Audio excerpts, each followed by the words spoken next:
Good morning students, welcome to concept booster class. आज हम लेकर आए हैं एक बहुत ही इंटरेस्टिंग और इम्पॉर्टेंट टॉपिक जो कि एप्लीकेबल है आपकी क्लास 8th में भी, 9th में भी और 10th में भी। जी हाँ, ये एक ऐसा टॉपिक है जो आपको बार बार थोड़ा और डिटेल में पढ़ते रहना है। तो टॉपिक क्या है? Physical properties of metals and non metals made easy. Yes, मैं आपको एक ट्रिक बताऊंगी जिससे आपको ये प्रॉपर्टीज़ याद करना और भी ईजी हो जाएगा। तो चलिए शुरू करते हैं इसके बारे में पढ़ना। तो मैंने यहाँ पे लिखा है मेटल्स। मेटल्स भाई आपके सब तरफ है, आपके सराउंडिंग में मेटल्स ही मेटल्स है। आप जिस पे वीडियो देख रहे हैं वो फ़ोन या लैपटॉप, उसमें मेटल यूज़ हुआ होगा। आपके रूम का फ़ैन, आपकी टेबल, चेयर, तो आपके सराउंडिंग में बहुत सारे मेटल्स और हवा में हैं और बहुत जगह पे नॉन मेटल्स भी हैं। तो चलिए आइए शुरू करते हैं। तो हम बात करें फिजिकल प्रॉपर्टी की, तो फिजिकल प्रॉपर्टी में आ जाता है बच्चों उनकी अपीयरेंस और उनके बारे में चीज़ें जो उनके कंपोजिशन से नहीं जुड़ी है, मतलब वो बना किससे है वो इतना मैटर नहीं करता है। तो वो किस तरह से उसकी फ़िज़िकल प्रॉपर्टीज़ हमारे लिए इम्पॉर्टेंट है और क्यों हमें जानना ज़रूरी है और कैसे हमें याद करना है, ये हम स्टार्ट करते हैं। पहले मैंने लिखा है स्टेट। स्टेट का क्या मतलब है बच्चों? स्टेट का मतलब ये है कि वो एग्जिस्ट कैसे करते हैं। अगर हम मेटल्स की बात करें तो जो सभी मेटल्स हैं ना वो सॉलिड स्टेट में एग्जिस्ट करते हैं। सॉलिड स्टेट आपको पता ही है, ठीक है, सख्त होते हैं वो। और जो सेकेंड प्रॉपर्टी है वो है हार्डनेस। हार्डनेस समझने के लिए एक चीज़ याद कीजिए, अगर आपके हाथ से कभी कोई ग्लास की प्लेट छूटती है तो नीचे गिरते टूट जाती, मम्मी बहुत गुस्सा करती हैं। लेकिन अगर कोई मेटल की प्लेट गिरती है तो क्या वो टूटती है? नहीं टूटती, क्योंकि वो बहुत हार्ड होते हैं। अगर आप किसी भी मेटल को देखेंगे तो उसकी एक प्रॉपर्टी बहुत इंटरेस्टिंग है और आराम से आपको पता चलेगी, वो है उसकी हार्डनेस।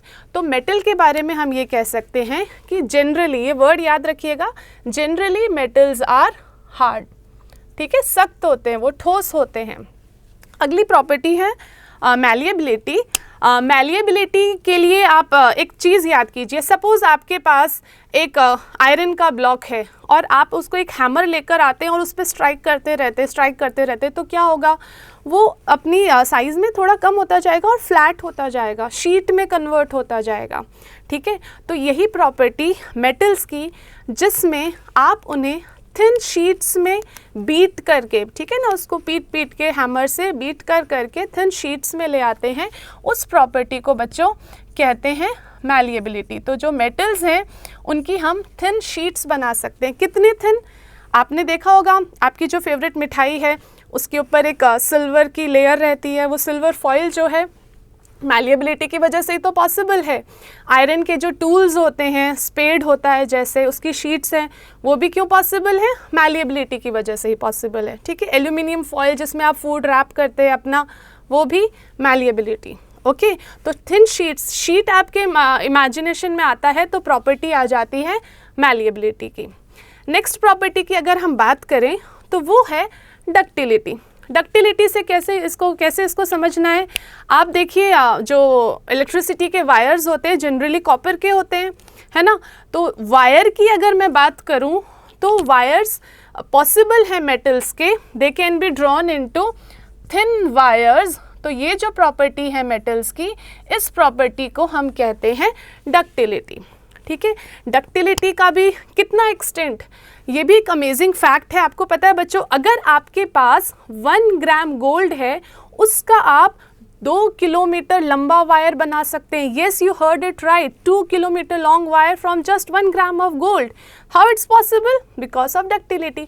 इन्हीं प्रॉपर्टीज़ की वजह से जो ऑर्नामेंट्स, ज्वेलरी हम पहनते हैं ना, वो भी इन्हीं प्रॉपर्टीज़ की वजह से पॉसिबल है। तभी गोल्ड की ज्वेलरी इतनी बारीक और ब्यूटीफुल डिज़ाइंस में पॉसिबल है। हाँ, नेक्स्ट हम देखते हैं conductors of heat and electricity. तो एक चीज़ आप बताओ, अपने घर में जो यूटेंसिल्स होते हैं किचन में, जिसमें हम खाना कुक करते हैं, तो उस यूटेंसिल के अंदर जब हम फूड डालते हैं तभी वो कुक हो जाता है ना। तो हमने तो हीट नीचे से दी थी, फूड तक कैसे पहुंची? तो वो फ्लेम से जो हीट है वो मेटल ने ही तो ली है, क्योंकि मेटल जो यूटेंसिल्स हैं मोस्टली मेटल्स के हैं। तो वो हीट फूड तक पहुँचती है और फूड इवनली कुक हो जाता है। सो ये इसीलिए पॉसिबल है क्योंकि जो मेटल्स हैं ना हमारे, वो गुड कंडक्टर्स ऑफ हीट हैं। ठीक है। और इलेक्ट्रिसिटी की बात करें तो अभी हमने बात की थी कॉपर वायर्स की। कॉपर वायर्स क्या कर रहे हैं, इलेक्ट्रिसिटी पास कर रहे हैं, तभी तो हमारा स्विच ऑन करते ही फ़ैन चल जाता है, लाइट ग्लो करने लगती है। तो वो वायर्स जो हैं वो इलेक्ट्रिसिटी को अपने थ्रू पास होने दे रहे हैं। तो इसीलिए हम बोल सकते हैं कि metals are good conductors of, generally good conductors of heat and electricity. मतलब वो हीट को भी अपने थ्रू पास होने देते हैं। अगर आप एक यूटेंसिल लेते हैं या एक आयरन रॉड लेते हैं, आप एक साइड से उसको गर्म करेंगे तो उसका दूसरा एंड अपने आप गर्म हो जाता है, क्योंकि हीट उसके थ्रू पास हुई है। ठीक है, तो वो प्रॉपर्टी क्या है, conduction of heat and electricity. तो metals are good, generally good conductors of heat and electricity. Okay, इसमें भी अगर हम बात करें ना तो हम बता सकते हैं कि गुड कंडक्टर्स में नाम अगर आपसे पूछें तो copper is a very good conductor of heat and electricity. Okay, अब नेक्स्ट प्रॉपर्टी पे आ जाते हैं।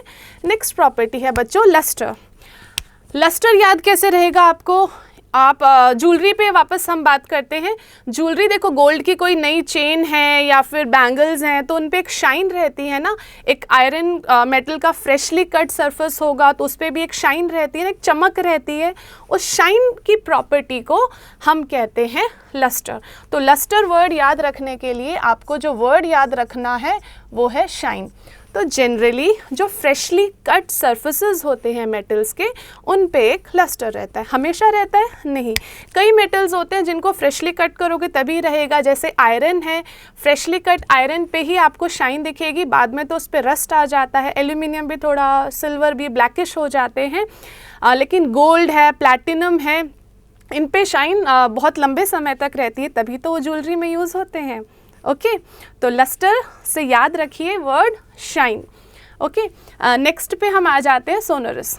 आजकल हम क्या मिस कर रहे हैं, यस, स्कूल के बेल्स को मिस कर रहे हैं। स्कूल के बेल्स जो पीरियड ओवर होने के बाद बेल बजती है, वो जो खुशी आपको मिलती है कि पीरियड ओवर हो गया, छुट्टी हो गई है, वो जो रिंगिंग साउंड आप तक पहुंचती है, वो मेटल्स की इसी प्रॉपर्टी की वजह से है। और इस प्रॉपर्टी को सोनोरस नेचर ऑफ मेटल्स कहा जाता है। इसका मतलब है, सोनोरस का मतलब क्या है, metals produce ringing sound when they are struck. ठीक है, घर में कोई बर्तन गिर जाता है, गलती से स्टील का ग्लास नीचे गिर जाता है तो कितनी ज़ोर से आवाज़ हो जाती है ना। तो वो रिंगिंग साउंड मेटल्स की सोनोरस प्रॉपर्टी की वजह से ही होती है। और इस प्रॉपर्टी पे आ जाते हैं हम। 8th प्रॉपर्टी है melting and boiling point. Melting and boiling point बच्चों आपको पता ही होगा, वो टेम्परेचर जिस पे वो सॉलिड स्टेट से लिक्विड स्टेट पे कन्वर्ट होने लगता है, मेल्टिंग पॉइंट। और लिक्विड से जब वो वेपर स्टेट में जा रहा होता है, उस टेम्परेचर को बॉइलिंग पॉइंट कहते हैं। तो ये जो मेटल्स होते हैं ना बच्चों, इनका मेल्टिंग और बॉइलिंग पॉइंट जनरली हाई होता है। कैसे पता, वापस यूटेंसिल्स की बात कर लेते हैं। किचन में हम उसमें खाना कुक करें तो कितनी देर हीट पे रहता है भाई, मेल्ट थोड़ी होता है। तो इसका मतलब है उसका मेल्टिंग पॉइंट बहुत हाई है। कितना हाई, थाउजेंड्स में जाता है। और आपने वो बल्ब के बारे में पढ़ा है ना, जो बल्ब में इलेक्ट्रिसिटी पास होती है तो वो ग्लो करता है, उसमें कौन सा मेटल होता है, yes you are right, tungsten metal होता है। तो टंगस्टन मेटल का तो बॉइलिंग जो मेल्टिंग पॉइंट है वो 3000 से भी ऊपर है। तो इतना हाई, 3000 डिग्री सेल्सियस से भी ऊपर है। तो इसका मतलब यही है ना कि जो मेटल्स होते हैं उनका जो मेल्टिंग एंड बॉइलिंग पॉइंट होता है वो जनरली हाई होता है। ठीक है, अब ये प्रॉपर्टीज़ आपको समझ में आ गई होंगी। अब बात करते हैं इन्हें याद करने की। इन्हें याद कैसे किया जाए, इतनी सारी हैं, मैं भूल गई तो याद कैसे रखेंगे। उसके लिए भी मैं आपको एक इजी ट्रिक बताती हूँ। आप इन सब प्रॉपर्टीज़ का फर्स्ट लेटर ले लीजिए। स्टेट का S, हार्डनेस का H, मैलिएबिलिटी का M, D, C, L, S और M। इससे हम एक सेंटेंस बना लेते हैं याद रखने के लिए, और वो सेंटेंस है She had made delicious cake on last Sunday and Monday। ठीक है, मैंने ऑन और एंड इसलिए नहीं लिखा ताकि वो कंफ्यूज ना करे। तो she had made delicious cake last Sunday Monday.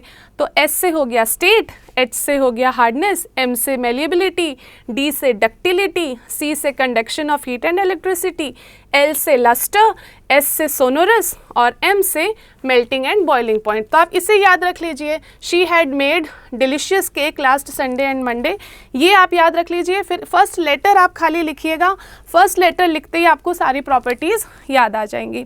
अब तो ये तो बात हो गई बच्चों मेटल्स की। अब हम बात करते हैं नॉन मेटल्स की। तो नॉन मेटल्स, अगर आपको मेटल्स याद है तो नॉन मेटल्स में आपको याद करने में ज़्यादा दिक्कत नहीं आएगी, आप फटाफट बता सकते हैं। जैसे स्टेट की हम बात करें तो मेटल्स जनरली सॉलिड होते हैं, लेकिन एक एक्सेप्शन होता है, एक ही मेटल है जो रूम टेम्परेचर पर लिक्विड स्टेट में रहता है। कौन सा मेटल है? हाँ, फिर से सही जवाब, आंसर इज मरकरी। तो एक मेटल जो लिक्विड स्टेट में रहता है वो है मरकरी। ऐसे और भी एक्सेप्शंस हैं, हम थोड़ा एक बार नॉन मेटल्स को डिस्कस कर लेते हैं फिर उस पर आते हैं। तो बच्चों जो नॉन मेटल्स हैं वो जनरली किस स्टेट में पाए जाते हैं? वो जनरली सॉलिड या फिर गैशियस स्टेट में पाए जाते हैं। तो अगर नॉन मेटल्स की फर्स्ट प्रॉपर्टी की हम बात करें स्टेट की, तो वो जनरली सॉलिड या गैसेस में, जैसे हमारी ऑक्सीजन गैस है, नाइट्रोजन गैस है, तो ये गैसेस हैं। कार्बन डायमंड जो है सॉलिड स्टेट में है, और एक इसमें भी एक नॉन मेटल है जो एक्सेप्शन है, जो लिक्विड स्टेट में पाया जाता है, और जो एक ही लिक्विड स्टेट में पाया जाता है वो रूम टेम्परेचर पे, उसका नाम है ब्रोमीन। ठीक है, ये थोड़े एक्सेप्शंस हैं जिनको आपको अलग से याद करना है, क्योंकि क्लास 10 में इस पे क्वेश्चंस भी आ जाते हैं एक्सेप्शंस के ऊपर, तो ये भी इंपॉर्टेंट है आपको लर्न करने के लिए। सेकंड प्रॉपर्टी की हम बात करें तो आपको ऑपोजिट लेना है। मेटल्स जनरली हार्ड होते हैं, तो हम ये कहेंगे कि नॉन मेटल्स जनरली ब्रिटल होते हैं। ब्रिटल का मतलब क्या है? जैसे डायमंड है, डायमंड आप बोलोगे डायमंड तो हार्डेस्ट सब्सटेंस है भाई, फिर वो ब्रिटल कैसे है? ब्रिटल इसलिए क्योंकि उस पर एक एंगल होता है, अगर आप वहाँ स्ट्राइक करेंगे तो वो पीसेस में बिखर जाएगा।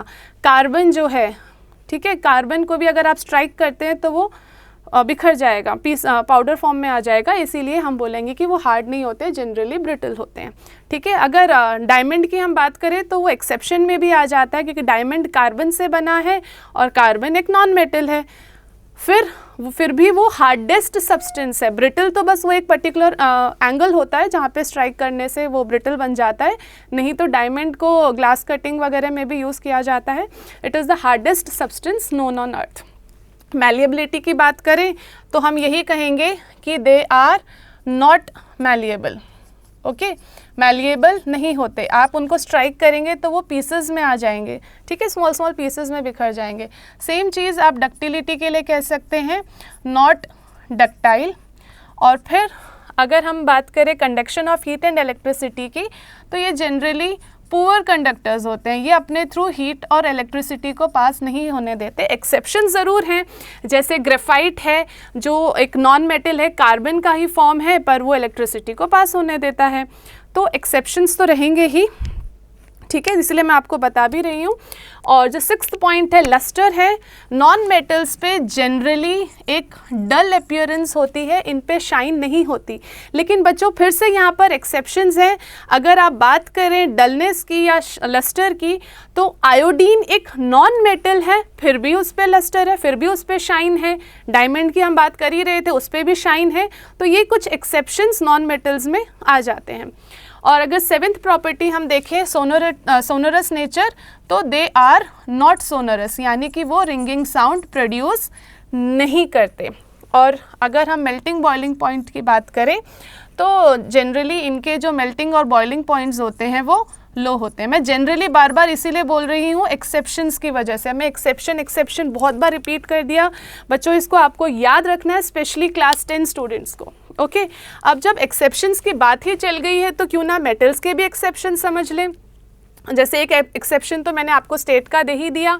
हार्डनेस की हम बात कर रहे थे, मेटल्स हार्ड होते हैं, लेकिन बच्चों कुछ मेटल्स ऐसे भी होते हैं जो इतने सॉफ्ट हैं कि आप उन्हें नाइफ से भी कट कर सकते हैं। यस, सोडियम और पोटेशियम ऐसे मेटल्स हैं जिनको आप नाइफ से भी कट कर सकते हैं। और इसमें भी है conductors of heat and electricity की हम बात करें, कॉपर गुड कंडक्टर है, लेकिन लेड है, मरकरी है, ये मेटल्स होकर भी पुअर कंडक्टर्स हैं। लस्टर ये तो मैंने बताई दी आपको। और मेल्टिंग एंड बॉइलिंग पॉइंट में भी क्लास 10 के हिसाब से एक इम्पॉर्टेंट पॉइंट है कि जनरली मेटल्स का melting and boiling point high होता है, लेकिन 2 मेटल्स के नाम मैं आपको ऐसे बता सकती हूँ, वो इतने, उनका मेल्टिंग पॉइंट इतना लो है कि आप अगर आप उसे पाम पे रखेंगे ना तो ही वो मेल्ट हो जाएंगे। यस, गैलियम और सीशियम, ये 2 मेटल्स ऐसे हैं जिनका मेल्टिंग पॉइंट बहुत कम है, आपके हाथ की हीट काफ़ी है उन्हें मेल्ट करने के लिए। तो बच्चों, जब इतने सारे एक्सेप्शंस हैं, फिर तो हम मेटल्स और नॉन मेटल्स में फ़िज़िकल प्रॉपर्टीज़ के बेसिस पर डिफ्रेंशिएट नहीं कर सकते, फिर तो हमें उनकी केमिकल प्रॉपर्टीज़ लेनी पड़ेंगी। और केमिकल प्रॉपर्टीज़ के लिए बच्चों आपको वेट करना पड़ेगा और अटेंड करना पड़ेगा नेक्स्ट लेक्चर हमारा on chemical properties of metals and non-metals. For that you'll have to subscribe our channel and also press the bell icon to get the latest updates and videos. Okay, till then, by this learn the physical properties of metals and non-metals easily. Remember, non-metals are the opposite. Okay, so keep studying, take care, bye bye, thank you very much.